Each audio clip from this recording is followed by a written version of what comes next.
On the track, the Bowerman Mile. World record holder Hisham El Garouj ran here the last couple of years. High school record, Alan Webb from 2 years ago. And there is Alan Webb, freshman year at Michigan, and then decided to forego his collegiate eligibility and run on the pro circuit. And for more on this race, let's go downstairs to Lewis Johnson. Well, Dwight, I was talking to Bernard Lagat this morning, and he told me that 350 or better will prove to him that he's ready for another season of showdowns with the world record holder Hisham El Garouj. Lagat said his 1,500-meter win in Portland last week, 3:34, I should say, in the rain, was one piece of the confidence puzzle. Another big piece gets put in today if he can run 350 or faster. Carol? Alan Webb knows that he has not been burning up the place this year, but he said this place will obviously always be very special to him, breaking that high school world record. He says, in many ways, I know that I can do it, but I just have to be patient. I have to go out there and run my own race, and that's how I broke that high school record a couple of years ago. Dwight? Well, Steve Holman, there's a couple of other high school kids in this race. Yes, there's Steve Magnus from Texas and Mike McGrath from Oregon, who's actually going to be attending the University of Oregon. So if he breaks 4 minutes, this place will go bananas. But the two high school students actually benefit from having Alan Webb in the race. Not only is their hero right there and makes their goal seem a bit more tangible, but I also think they should key off the strategy that he's going to pursue in this race. He's going to be near the back of the pack, that is Alan Webb, and he's going to try to make a bid late in the race. That's exactly what they should do. They should follow Alan Webb.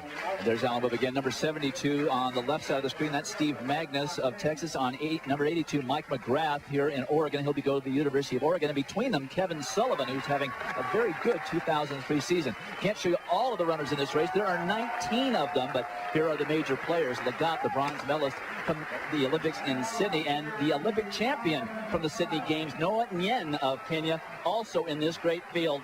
They always have good ones here in the Bowerman Mile. I tell you, Dwight, it's a huge field, probably too big, but it could actually have a beneficial effect for the high school kids and Alan Webb, because the pace will be sufficiently fast that the pack will spread out. And if things are spread out, then they will be able to follow and be hoovered in the pace. Hoover is the term of being sucked to a fast time in a fast-paced race. So it looks like that's exactly what's happening. So that's good news for McGrath and Magnus. You always worry when you have such a big field if the pace doesn't go out, but it is already going out. They're looking for Simon Kimata of Kenya, who's leading now, to take through the first 800 meters in about 1:53, and then David Kiptu of Kenya to try to take it another 11 to 1,200 meters total. And then the running is all on, and you can see the two high school kids are on the back right next to Alan Webb.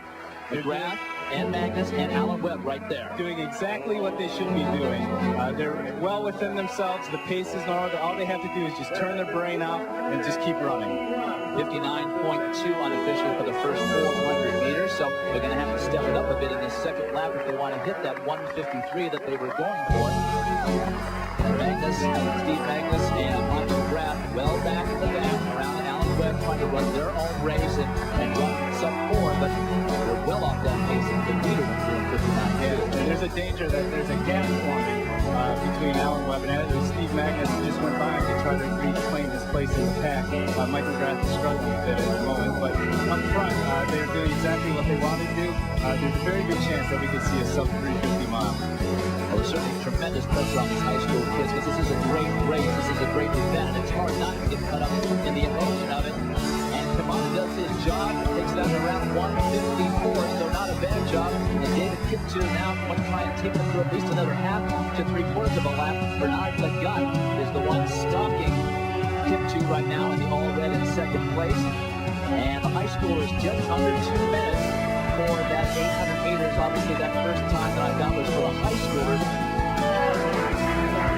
How is the wind on the backswitch going to affect this run?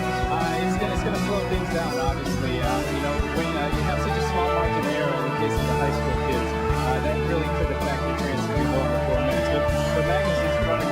Yeah, Steve Magnus and Alan Webb are both running well. Again, they're running very fast up front, so it's a bit deceptive because they're running right around 4-minute pace right now. So it remains to be seen if they'll be able to get under it. But I don't think that Alan Webb wanted to be this far back this late in the race. Well, we just saw Seneca Lasser walk off the track. Steve Magnus trying to do his best to stay in there. Bernard Lagat there with the bell as Kiptu steps off the track. 2:52 for 1,200 meters. And Lagat is leading over Hudson da Silva of Brazil. And right now, that is where the race is. Kevin Sullivan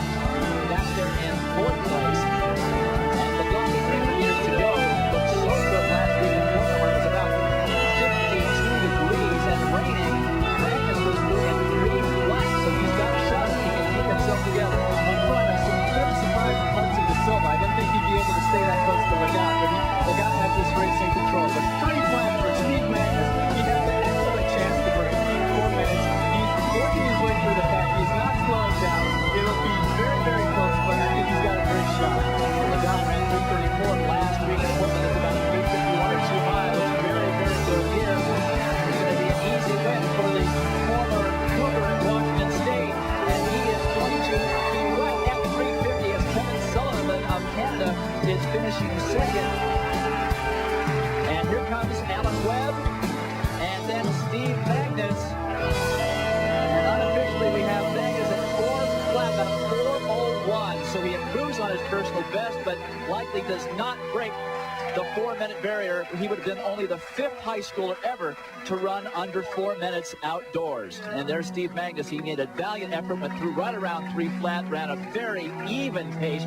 You got to say something about a kid that can be that disciplined, Steve. You can't take anything away from that race. He did exactly what he needed to do to put himself in position. He just tied up a little bit the last 100 meters.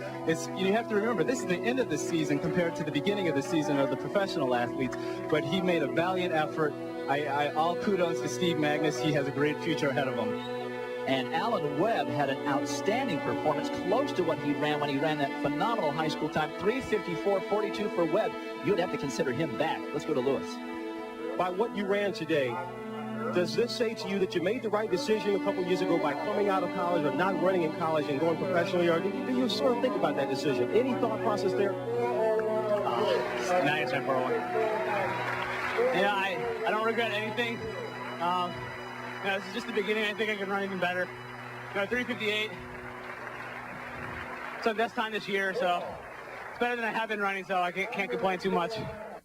All right, Lewis, they corrected Alan Webb's time. It's actually 3:58.84, so maybe not the breakthrough he was looking for, but certainly progress. Bernard Lagat almost breaks the Prefontaine record. And first, Kevin Sullivan of Canada continuing to run well in 2003. And Alex Kipchirchir is third. The high school times, the best one, Magnus ran 4:01.02. So he certainly improved his personal best. Mike McGrath is well out of it, but we will see him at the University of Oregon over the next